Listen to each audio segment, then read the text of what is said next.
Here's our 2021 Mean Bean. We called him Mobi, and we picked him up in January of 2021. I drove out to Salt Lake to Bean Trailer and picked it up. Here's what's going to be coming with it. I'm just going to try to give you an overview. It has this Zamp solar panel, and I have it right now connected to the Bean. It just plugs into the top, and that is charging the battery. And we have a Victron energy meter, and it's right now charging up the battery, which is inside of here. This is a LionEnergy lithium battery, and here's where the various connections are, so they're easy to access. This is just a bag I have with things like spare lenses and just other different odds and ends inside of there. Those spare lenses are for the light. And this front box actually didn't come originally with the Bean. We had that installed about a year and a half ago. We initially had just a flat platform, but we decided we wanted that box. This key right here, we did rent this on Outdoorsy, but even if you're not renting it, this is pretty handy because let's say you keep a spare key in here, and if you're out hiking and you somehow lose your key, you still have a spare inside of here. Here's what's going on up front. This is the on-off switch for the entire trailer. It's like a kill switch that kills the power. This turns it back on. Okay.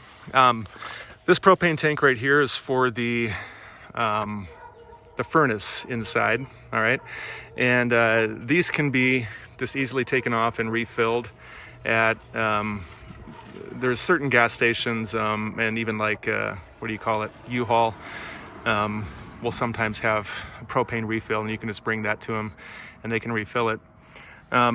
We keep 3 locks on the Bean, well actually 4. We have a padlock on the hitch. We have this hitch lock. We also have this pin lock that connects this extension to the rest of the Bean. So usually we just keep it like this, but honestly you could actually pull this entire piece out, put the pin back, and that's quite the theft deterrent.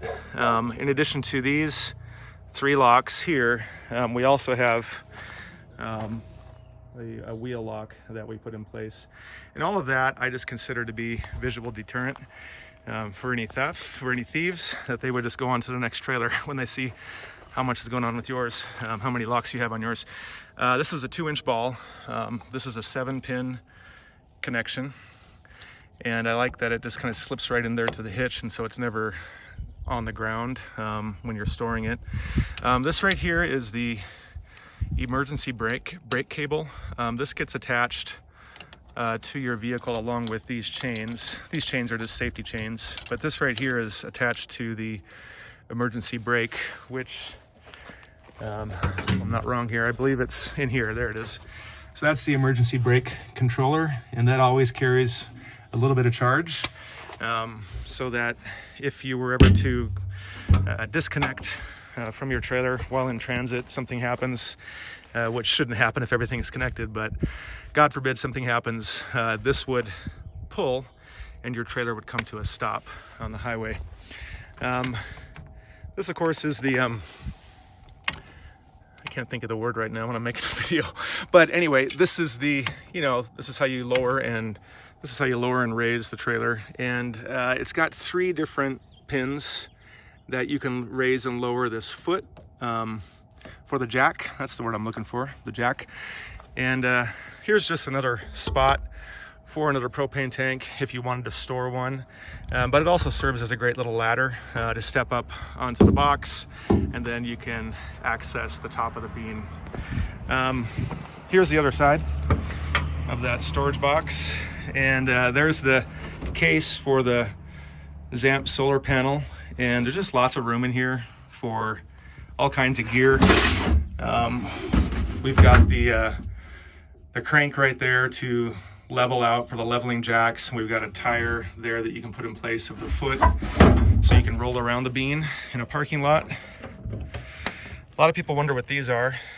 This piece right here connects to the piece on the door, so when you open the door of your bean, the door locks in place. All right, so I have it locked in place right now. Yeah, here's the inside. We've got the table, and this table collapses down nicely into the floor.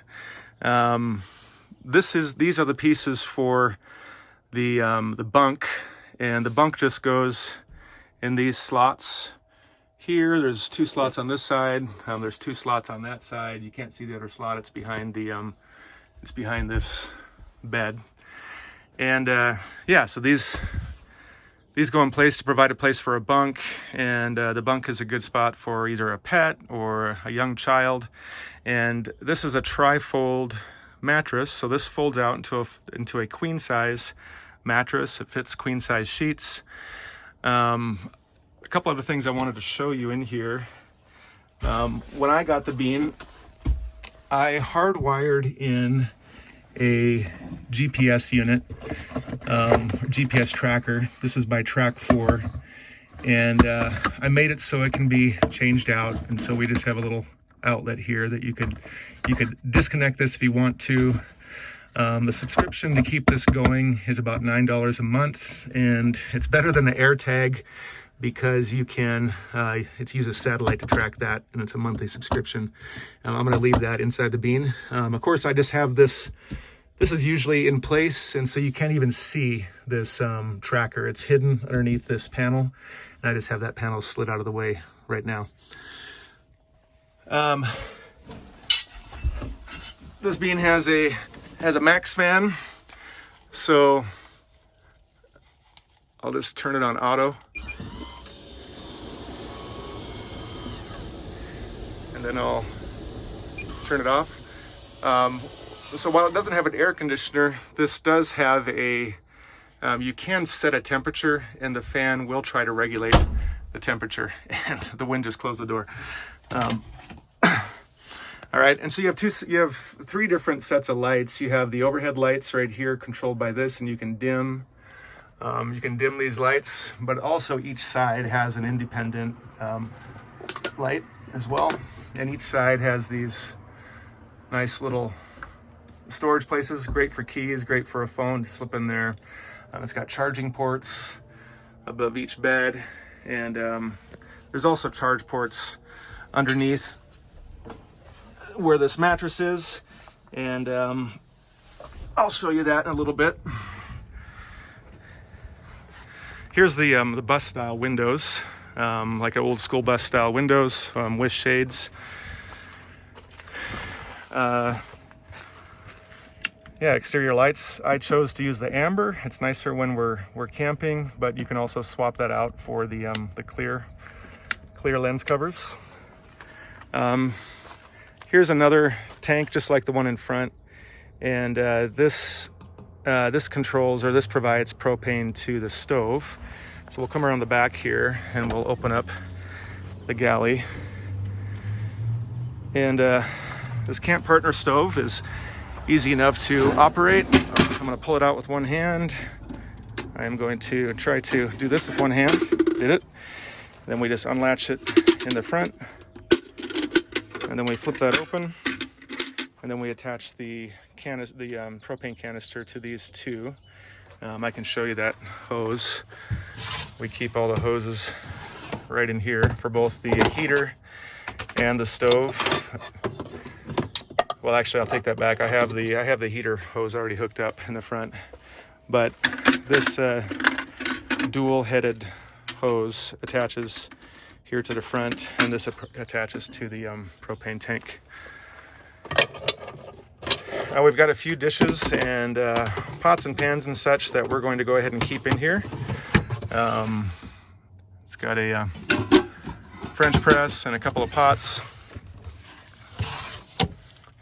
And I'm going to leave this one open so when I go back in the cabin, you can see that this is what's called a pass-through. All right, have some plates in there, silverware, various odds and ends. Here is the 12-volt cooler refrigerator. Right now it's not plugged in, but this can be plugged in to the power source right there. All right, and so that provides power to this refrigerator freezer, and so that keeps food cold while you're in transit, because, and I'm not going to try to close that right now, it's going to go ahead and leave that open. This is a powered sink, and so when you turn on the motor, the light lights up. Right now I got antifreeze in there because we're right at the end of winter, so the water looks a little pink. It's because we have RV antifreeze in place. There is an 18-gallon water tank on board. It is underneath here, all right, and you can drain it, you know, using this little valve. Here's a level, the stabilization jacks, and I showed you that crank in the box in the front that you just put that in and you crank it down. All right. Here's the drain. There is no gray water tank on the bean, so the water just comes straight out of the sink. So what we would do is we would attach a hose to this, and I do have that hose right here. So we attach that hose to the drain, and either we'll allow that hose to just drain away from the campsite, or we'll just put a 5-gallon bucket underneath here, and we'll put the hose right in the 5-gallon bucket. This is how you fill it with water. Again, there's an 18-gallon water tank on board. This is the spray port adapter, and how that works is here's the spray hose and the nozzle, and you can just you can attach that to that. You have a shower, or you have a way to spray off equipment. This right here is for shore power, and what that means is that you can plug in a just a regular extension cord, and this is for, you could leave it there if you have a campsite where you have shore power, and you can have all of your 110 outlets will have power, but this is also how you can charge the battery. All right, here's a spare tire. These tires are brand new, just put them on a month ago. The only mileage they've seen is the mileage it took to get from the tire store to our place. Here's what the underside looks like. It's in great shape. I have brand new trailer brakes installed about 1 year ago. All right, here's the other door, and I just wanted to point out how there are screen doors that you can separate. So, and that's a great way to sleep in the summer. Keeps it nice and cool. Feels very open and airy. It has these that you can close for privacy, and actually this whole thing comes off. It's just Velcroed in place, so these screens can be taken off to wash the window. Yeah, here's the other side, and like I said, these are pass through, and so these are the same ones that we saw on the other side. I'm gonna go ahead and open the kitchen side again so you can see what I'm talking about.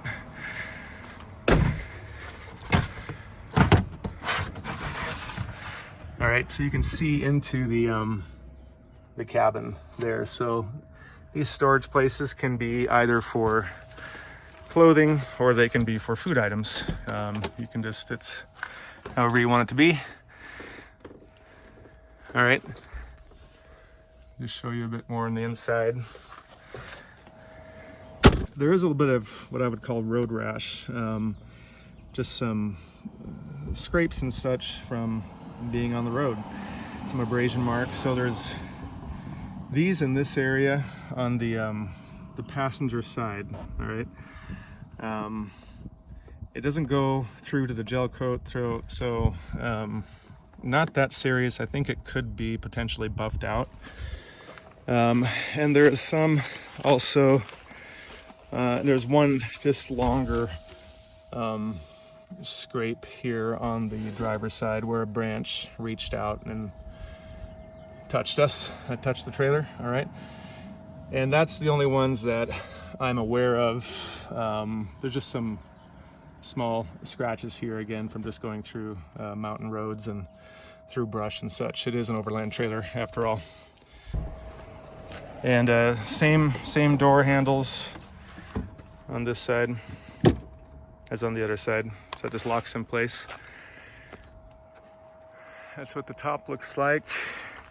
And yeah, if you have any questions for me, feel free to ask, and I'll be glad to help you out.